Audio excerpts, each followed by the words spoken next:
Códice Husky.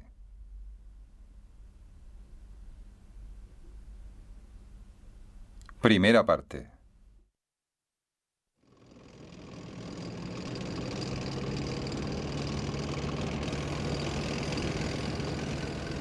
Túnez, abril de 1943. Las tropas angloamericanas acorralaban a los escasos restos del ejército italiano y del Afrika Korps en un callejón sin salida.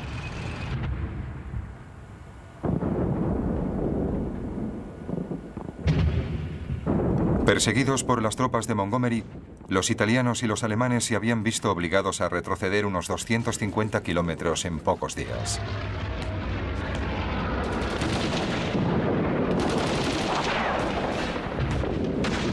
El último rastro de resistencia desapareció en Cabo Bombay, vencido por las divisiones británicas armadas el 13 de mayo.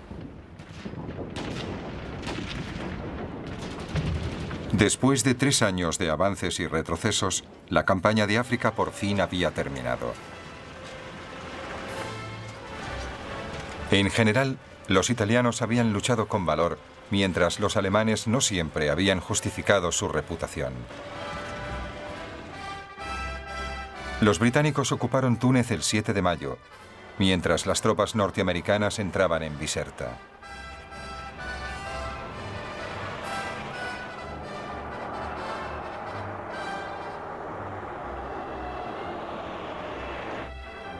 La llegada de los aliados fue recibida con entusiasmo por las colonias de franceses nativos. En cambio, los italianos nativos no estaban tan contentos. En los meses anteriores, muchos se habían alistado en el ejército del rey.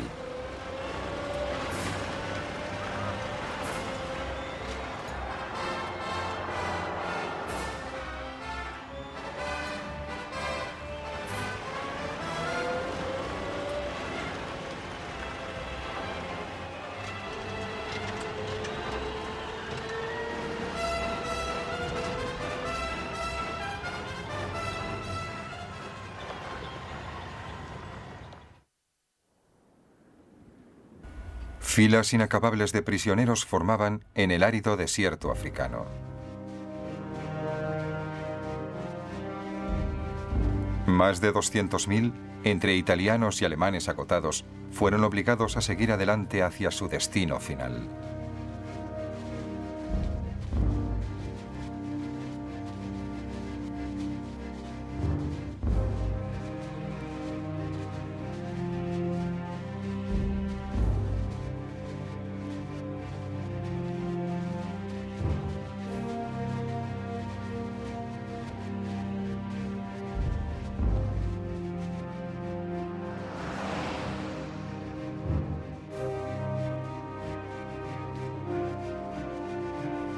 A pie, en camiones aliados o en los pocos vehículos alemanes que aún funcionaban, fueron trasladados a los puertos que ya se encontraban en manos aliadas.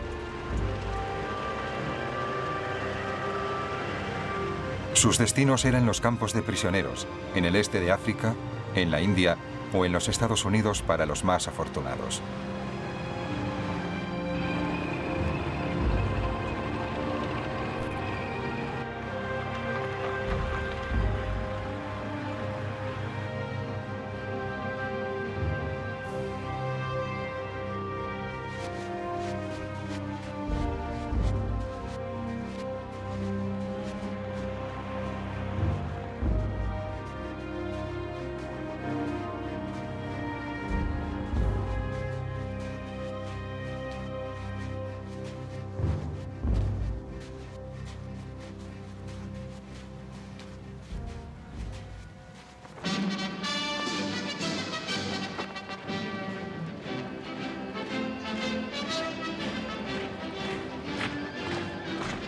En las calles de Túnez se celebraba la victoria aliada.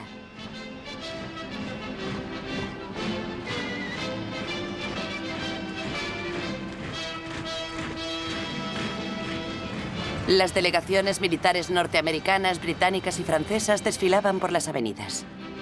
Para entonces, más de 20 países luchaban contra las fuerzas del eje, con sus banderas ondeando una junto a la otra, en señal de unidad y fuerza.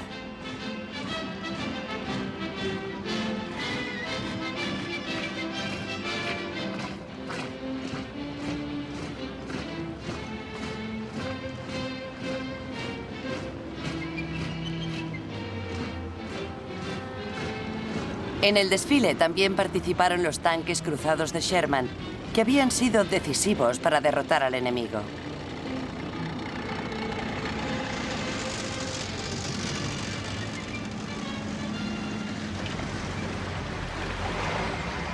Todo tipo de barcos empezaron a fondear en los puertos africanos, donde se embarcaban los vehículos y los equipos.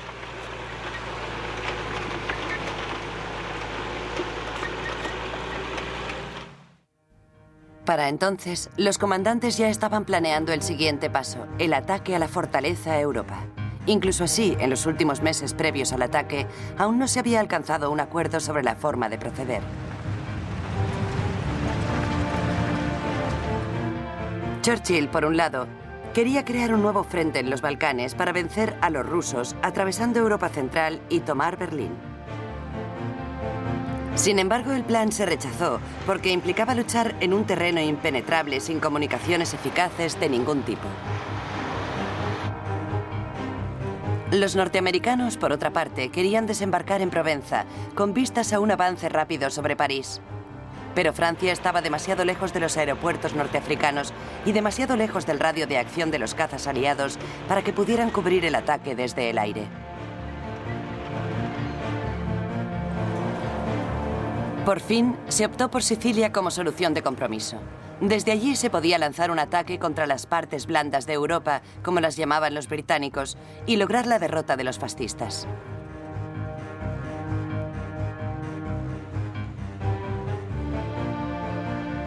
«1.300 naves de guerra y de carga, 1.100 naves de desembarco, 600 tanques blindados, 800 camiones y 160.000 hombres se reunieron en los puertos africanos.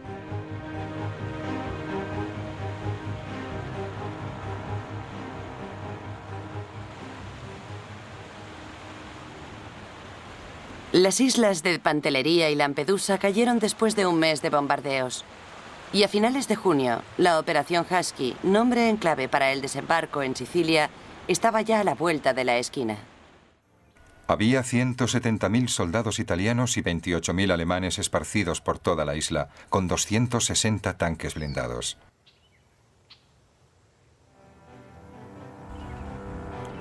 La escasa fuerza aérea de la isla estaba compuesta por un pequeño número de cazas italianos y alemanes. La isla en sí no disponía de grandes fortificaciones, aparte de unos cuantos pequeños búnkeres de cemento equipados con artillería ligera, construidos deprisa y corriendo a lo largo de la costa. Las playas que unían las ciudades de Licata y Escolliti eran las elegidas para el ataque de los norteamericanos, mientras que los ingleses debían desembarcar entre Siracusa y Paquino. La enorme ofensiva aérea aliada se lanzó en toda la costa este de la isla a partir del 5 de julio para intentar calibrar al enemigo y crear varias distracciones.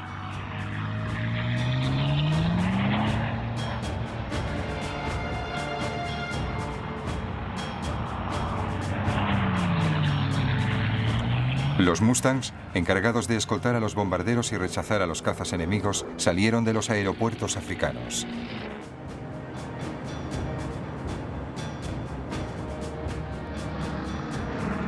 Aquí vemos el despegue de los enormes bombarderos cuatrimotores Liberator.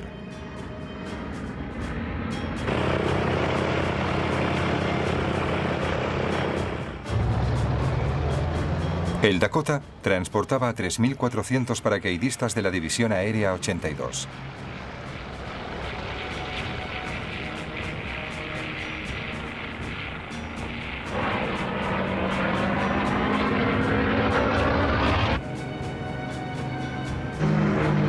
Muchos de estos cazas fueron abatidos por error por los propios buques aliados.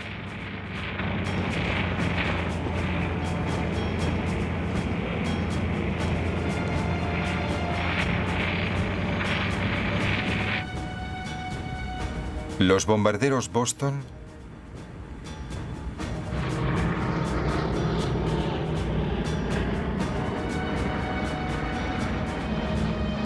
y los cazas Thunderbolt y Mustang tendrían un papel preponderante en la campaña aérea italiana en los 20 meses siguientes.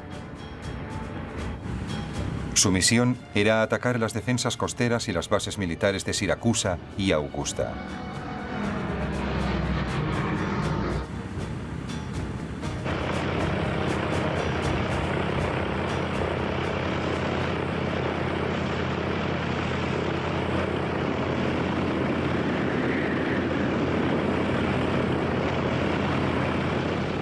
Las bombas, lanzadas desde mucha altura, perdían precisión y muchas fallaban sus objetivos.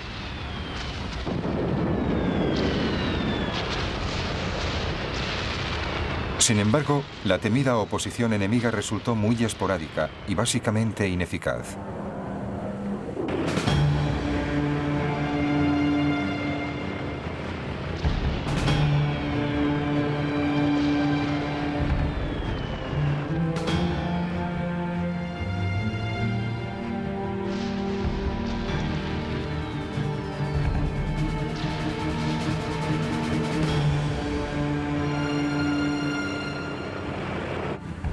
Los Mustang tuvieron más éxito y lograron barrer las fortificaciones italianas en ataques a baja altura.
El 9 de julio, la mayor fuerza militar vista jamás en el Mediterráneo zarpó de los puertos de Sfax, Susa y Biserta.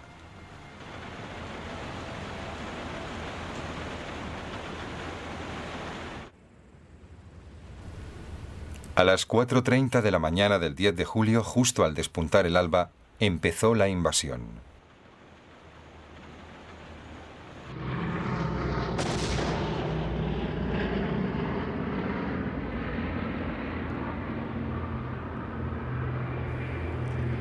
Las fuerzas aéreas del eje lanzaron un valiente contraataque.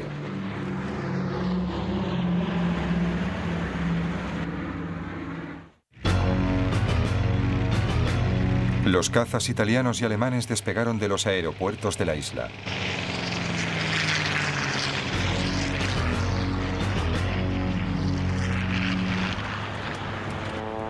Por encima de los barcos aliados, los cielos estaban salpicados de Mach 202, la flor de las fuerzas aéreas reales italianas.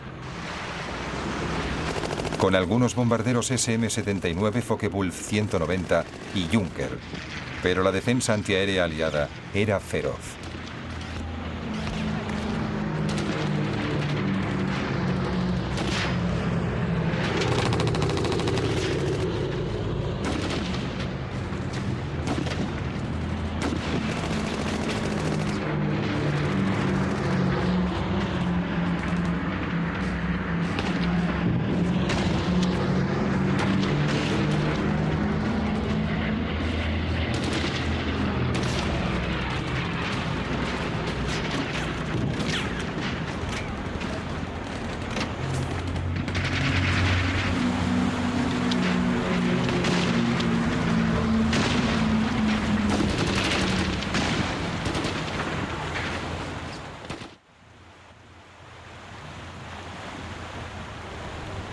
La marina italiana resultó inexplicablemente ausente durante todo el ataque, sin salir del puerto, a pesar de disponer de 4 barcos de guerra, 7 cruceros y 34 cazas aptos para misiones en el mar.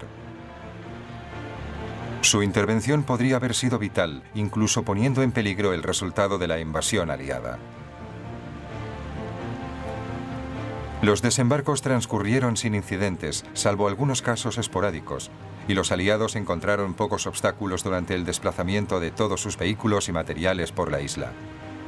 Solamente en la zona alrededor de Gela, la división Hermann Göring intentó un contraataque con sus tanques Tigre.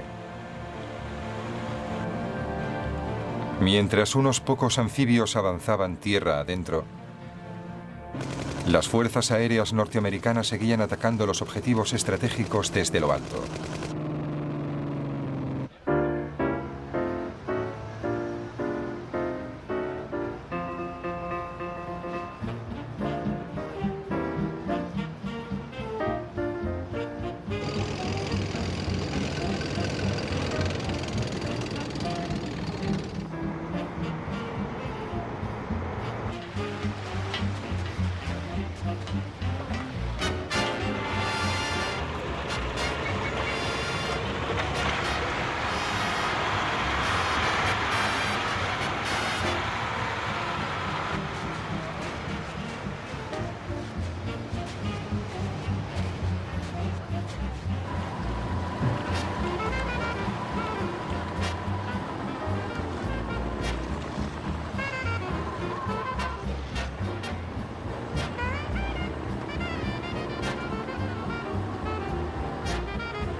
Poco después, los puertos ya estaban libres para el desembarco y la operación resultó todavía más sencilla. Las tropas italianas y alemanas, incluso las que todavía estaban acuarteladas en la zona occidental de la isla, recibieron órdenes de formar una línea combinada de defensa alrededor de la plaza fuerte de Catania. Pasara lo que pasara, nadie creía realmente que pudiera invertirse la situación. La única alternativa factible era retirarse lentamente, retrasando en lo posible la captura de Messina. El objetivo se consiguió parcialmente, ya que los aliados tardaron 35 días en ocupar toda la isla.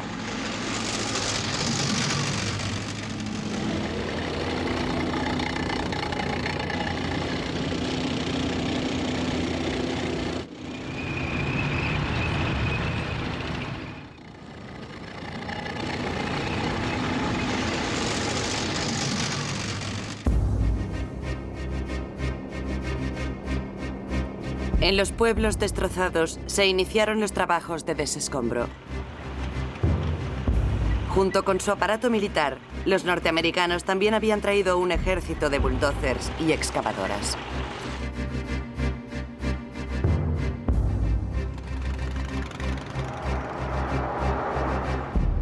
Se reclutó a los civiles, ya que los aliados querían crear un clima generalizado de confianza y de normalidad, restaurando las autoridades civiles y el control policial lo antes posible. Las emisiones de la EIAR sobre los desembarcos empezaron esa misma noche y los periódicos publicaron la historia el 11 de julio. Los informes se redactaban en un tono muy conciliador.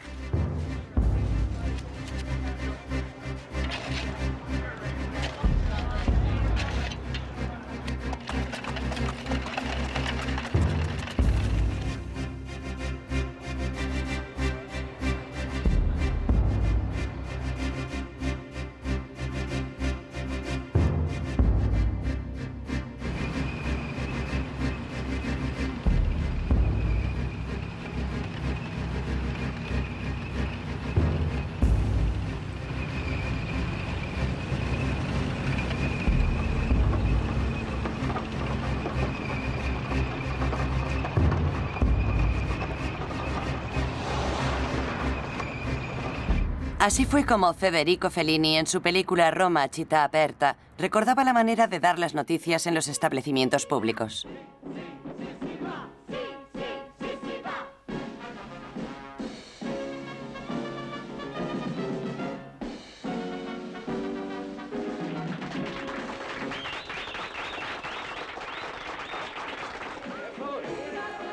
Perdón.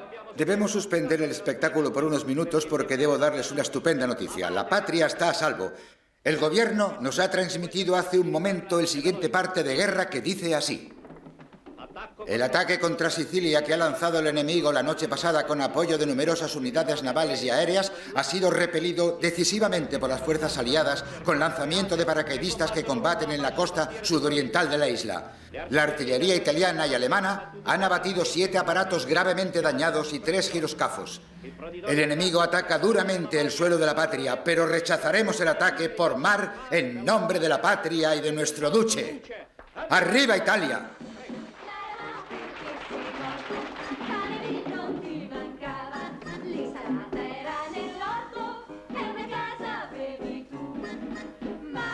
El golpe final que propició la caída del fascismo se produjo cuando los aliados decidieron llevar a cabo el primer bombardeo sobre Roma, aunque de nuevo se produjeron graves disensiones en el mando aliado.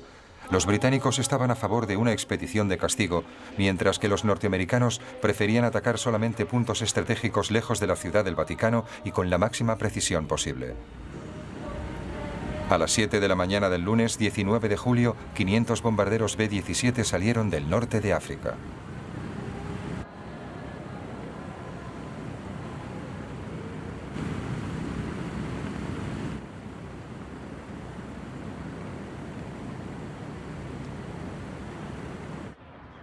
¿Pero cómo van a bombardearnos si el Papa está en Roma? ¿Qué es eso que se oye? Después de un vuelo de 4 horas, sobrevolaron Roma a las 11 de una mañana húmeda, soltando toneladas de bombas sobre la estación de tren y el barrio de San Lorenzo. La operación causó enormes daños. Se barrieron edificios enteros, con un balance de más de 3.000 muertos y decenas de miles de heridos. La noticia del ataque a Roma despertó grandes reacciones en todo el mundo. A pesar de que los propios halcones del mando británico habían apoyado la operación con entusiasmo, incluso la opinión pública británica vio con malos ojos el ataque. The Times publicó toda una serie de cartas escritas por personajes ilustres que rogaron se preservara la ciudad eterna. Roma quedó aniquilada, enmudecida y silenciosa. 5 días después se celebró en el Palazzo Venezia una reunión espectacular del Gran Consejo en la que se votó por negar la confianza a Mussolini. El fascismo había caído.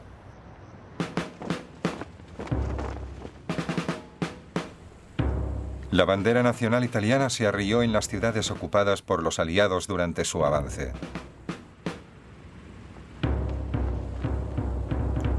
Después de Siracusa, entraron en Enna, Catania y Palermo. Las tropas se dividieron en 2 alas. El quinto ejército al mando de Patton avanzó por la costa occidental desde Palermo a Messina. El octavo ejército al mando de Montgomery debía avanzar por el este. Los dos querían ser los primeros en llegar al estrecho y arrinconar al enemigo en una bahía.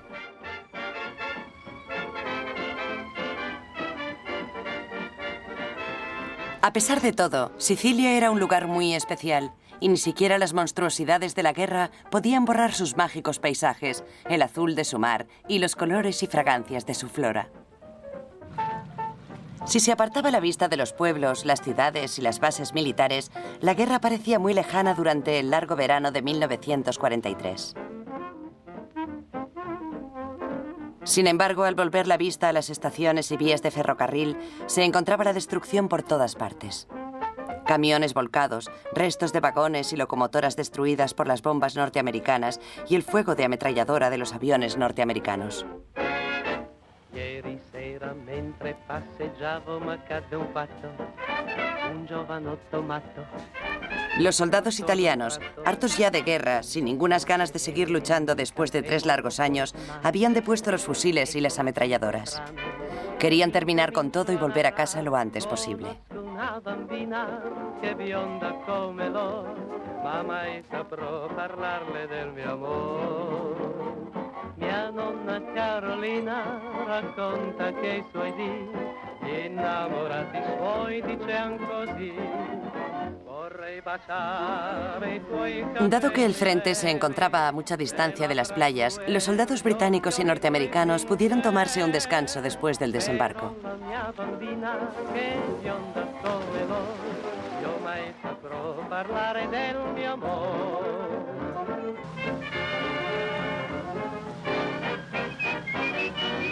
El mar cristalino les ayudó a apartar la imagen de la muerte por unos instantes.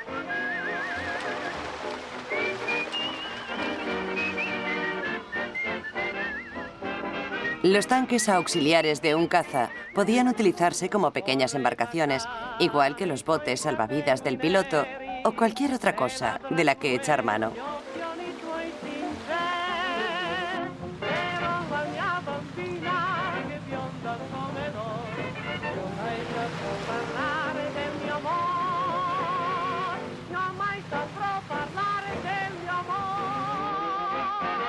Incluso los niños sicilianos olvidaban la auténtica función de estos restos de la guerra y pasaron rápidamente a formar parte de sus juegos.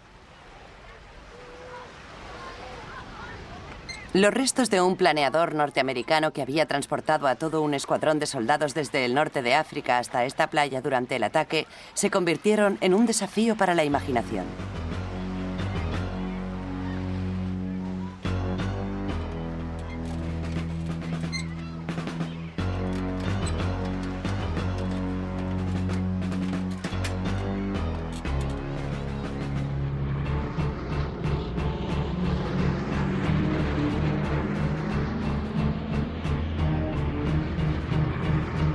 Mientras tanto, la guerra seguía rugiendo. El 15 de agosto, los aliados se encontraban a la vista de Messina.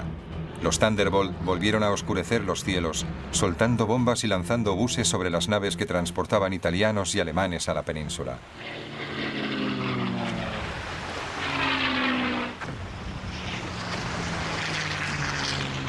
Una feroz batalla se libró en la estrecha franja de mar que separaba Messina de Reggio Calabria. Mientras las naves de desembarco italianas, llenas a rebosar de soldados y vehículos, intentaban desesperadamente cruzar los 3 kilómetros que separaban la isla de la península.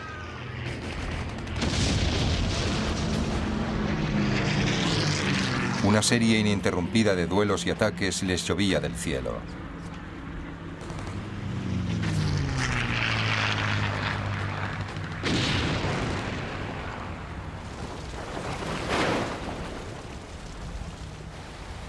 Patton ganó la carrera entre británicos y norteamericanos y llegó el primero a Messina. A pesar de todo, el último cargamento de alemanes logró hacerse a la mar desde la playa antes de que las columnas aliadas controlaran por completo la ciudad. Gracias a un plan muy bien trazado, 39.000 alemanes y 62.000 italianos lograron cruzar el estrecho de Messina.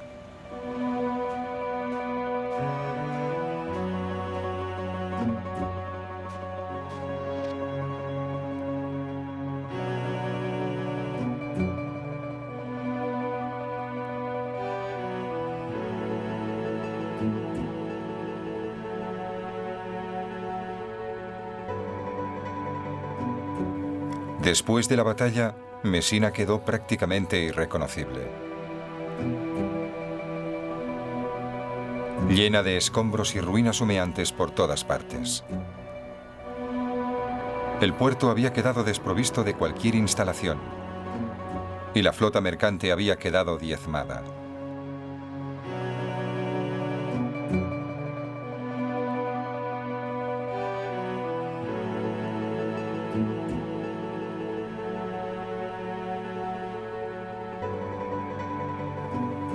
Los daños en el centro de la ciudad eran tremendos, y aquí también los norteamericanos intentaron crear cuanto antes un ambiente de normalidad.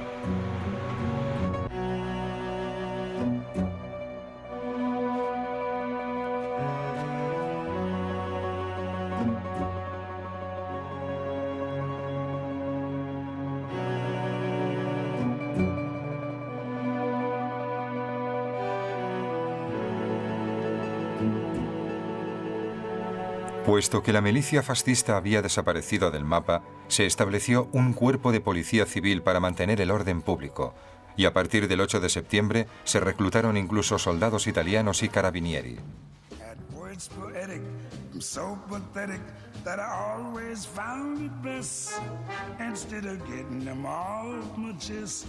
To let him rest on express. I hate parading, serenading, as I probably missed the ball. But if this ditty is not so pretty, at least it'll tell you how great you are. You the tops, you the cops. La campaña en tierra continuaba. You the top. Los británicos desembarcaron en Calabria el 3 de septiembre y los preparativos para un nuevo ataque a Salerno avanzaban febrilmente.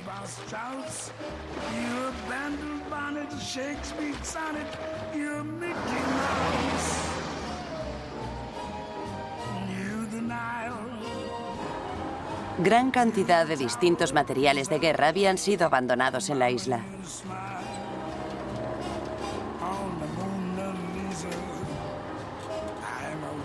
Check a total wreck, a flop, buddy baby, I'm the bottom, you the top.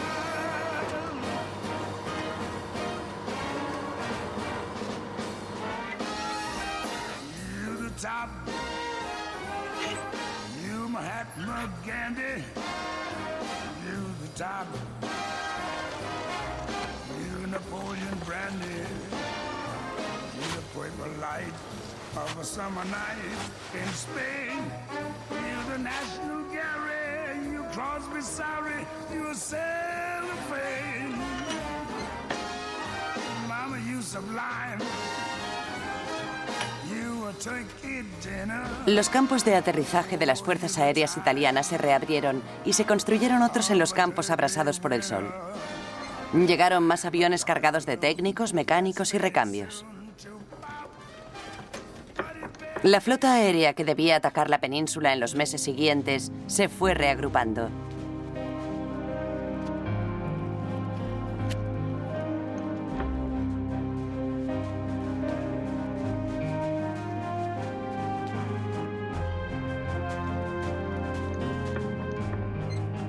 Los potentes motores radiales de 2000 caballos se supervisaban constantemente.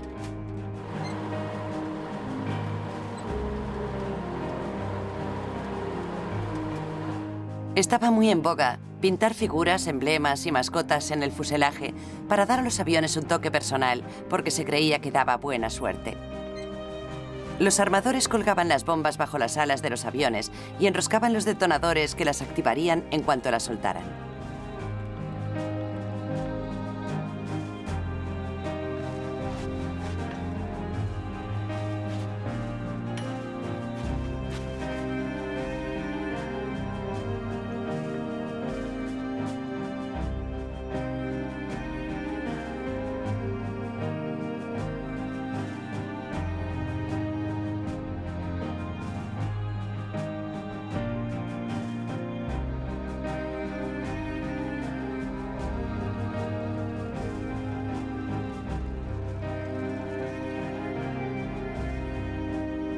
Por todas partes había restos de aviones alemanes, como el bombardero Henkel, abatido por un caza británico. O estos Macchi 202 del Escuadrón 91, el único caza italiano que se encontraba en la misma clase que los aviones aliados, tomados por sorpresa cerca de Catania, en un ataque terrestre lanzado por bombarderos norteamericanos. Rápidos y fáciles de manejar, alcanzaban velocidades de más de 600 km/h y 11.000 metros de altura. Tenían dos ametralladoras de 125 milímetros cargadas con cientos de cargadores alojados en la nariz del avión.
La vida del piloto de un Thunderbolt podía correr peligro incluso al volver de una misión después de escapar del fuego enemigo. Por un fallo mecánico en el sistema hidráulico, el tren de aterrizaje no bajó de su alojamiento en la parte inferior de la carlinga. La torre de control disparó la alarma. El piloto, muy experto, logró un aterrizaje de panza. Esa vez tuvo un final feliz.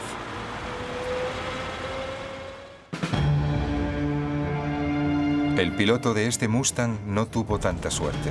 Al aterrizar, el avión dio una vuelta de campana y se incendió.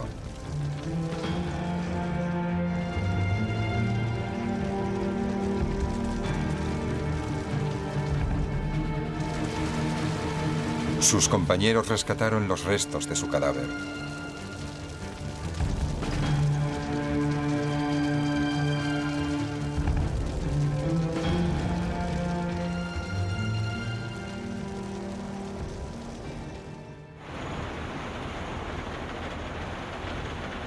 El 8 de septiembre, mientras Badoglio anunciaba por radio el armisticio con los aliados, una flota de 460 naves con 170.000 soldados llegaba a las costas de Salerno partiendo de los puertos de Argel y Sicilia. Todos los que estaban a bordo, oficiales incluidos, no tenían ni idea de lo que había sucedido en los últimos días. Al caer la tarde, se anunció la noticia por los altavoces de a bordo. Pero la guerra aún no había terminado.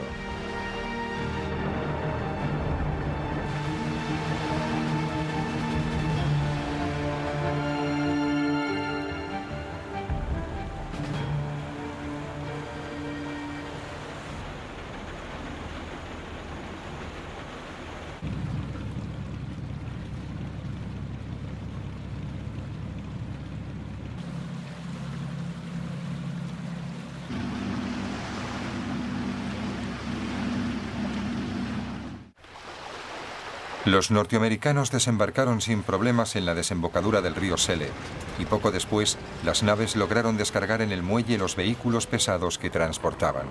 El objetivo era reunirse con el 8º Ejército de Montgomery que avanzaba por Calabria.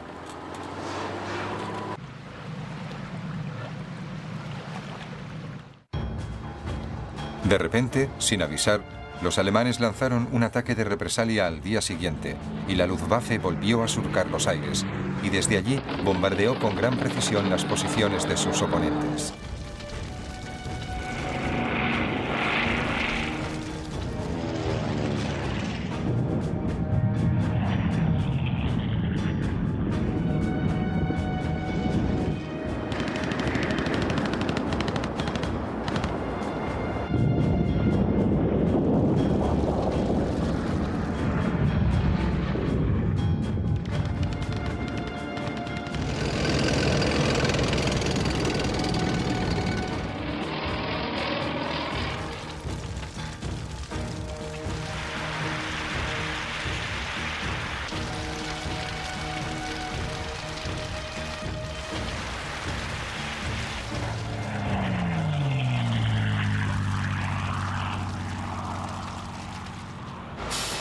Fue un momento crítico para la operación Avalancha.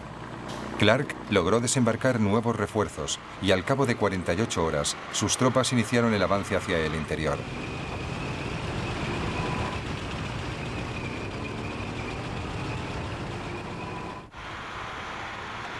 Ocuparon el aeropuerto de Montecorvino y otros puntos estratégicos. Mientras tanto, un grupo de divisiones alemanas que combatieron en la batalla de Roma se trasladaron a esta zona. Los enfrentamientos que se produjeron en los alrededores de Battipaglia, sobre todo, fueron tan violentos como siempre.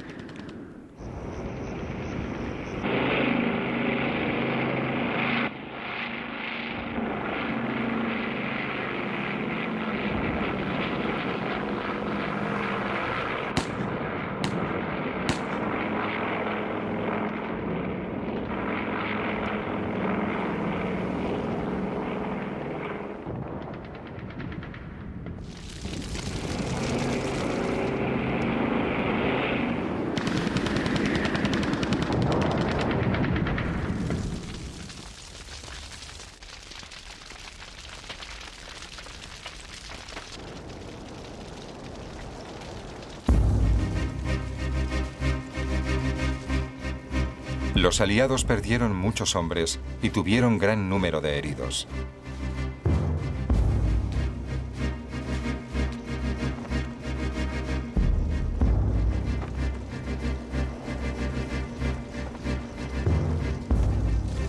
El 16 de julio, por fin, los alemanes cedieron y se retiraron hacia el norte, dejando vía libre hasta Nápoles para los aliados.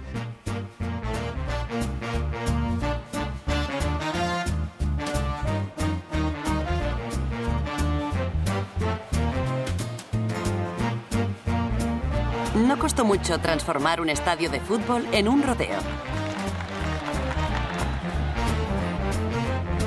Solo hacía falta una orquesta de jazz, unos disfraces y algunos soldados sin miedo a romperse algún hueso.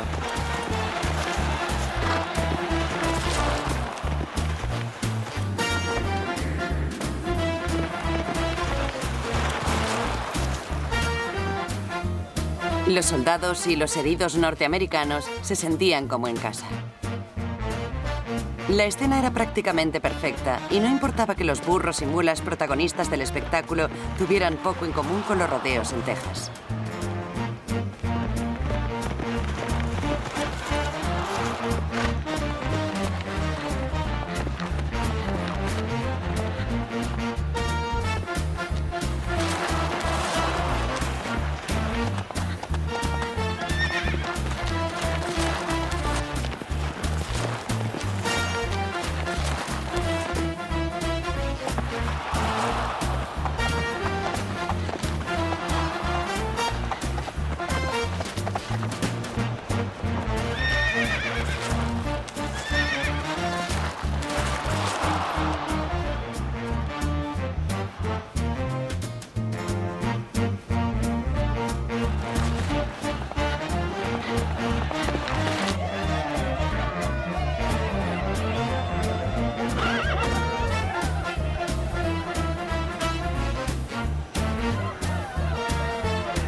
Al mismo tiempo, los buques de la Marina italiana se entregaban en Malta, según los términos del armisticio. Fue uno de los sucesos más controvertidos de todo el conflicto y desató disputas que siguieron en vigor mucho después. La mayoría de los soldados y sus comandantes recibieron las órdenes con gran tristeza. Durante la entrega, el escuadrón de la Spezia sufrió un ataque de los aviones alemanes y el barco de guerra Roma recibió el impacto de una bomba accionada por radiocontrol. Se hundió con 1.600 tripulantes a bordo, incluido el comandante Bergamini. Prácticamente toda la armada italiana quedó anclada a la entrada del puerto de Malta. Las naves se quedaron allí durante un mes, amarradas y desarmadas, hasta que el gobierno de Italia del Sur declaró la guerra a Alemania el 13 de octubre y entonces se les permitió volver a sus bases respectivas.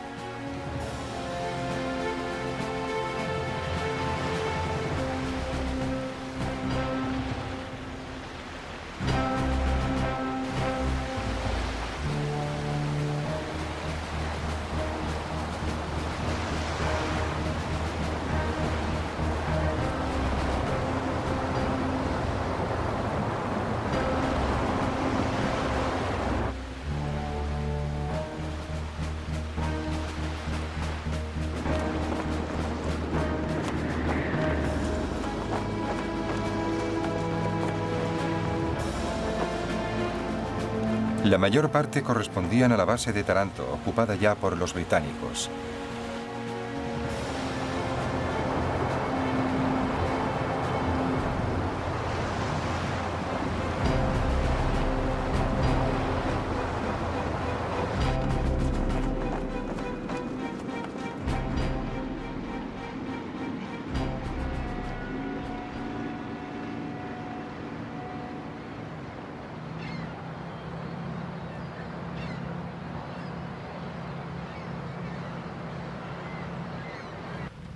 A esas alturas, Italia, con Badoglio al mando, quería que la consideraran aliada, pero los aliados estaban muy en contra. Para ellos, Italia no era más que una cobeligerante.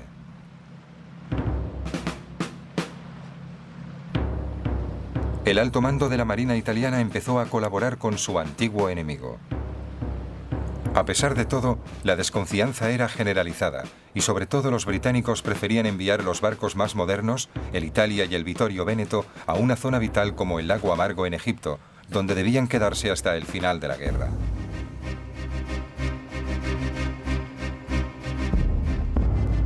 En las atarazanas italianas se emprendieron los trabajos de recuperación de la flota.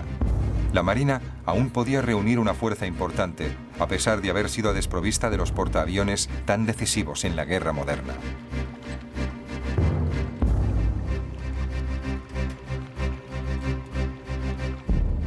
De todos los destacamentos de avanzadilla y unidades submarinas que habían patrullado el Atlántico desde la base de Burdeos, incluyendo los submarinos alemanes, la Marina italiana había llevado la peor parte en los últimos 3 años y había quedado totalmente destruida en la llamada Batalla de los Convoyes. A finales de 1943, la flota italiana seguía contando con 7 buques de guerra, 13 cruceros, 22 cazas y 57 submarinos.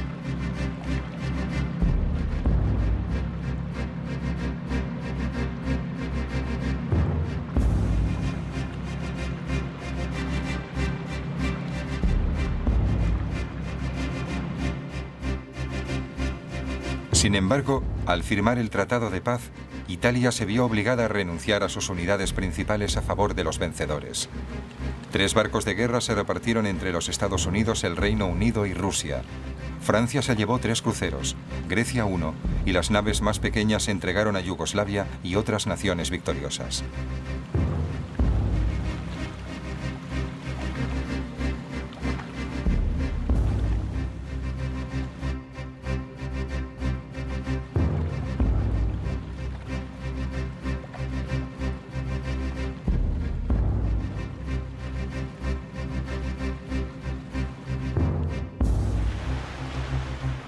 Y empezaron las primeras misiones en los flancos aliados. Italia escoltaba convoyes, transportaba provisiones a las tropas del Adriático que luchaban contra los alemanes y realizaba misiones varias en el Atlántico.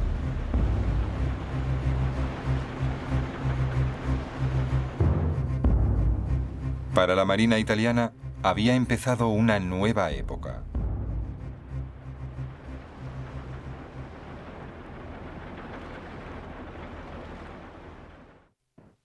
Anything you can do, I can do better than you can do. I can do. We can do. I can do much, much better than you.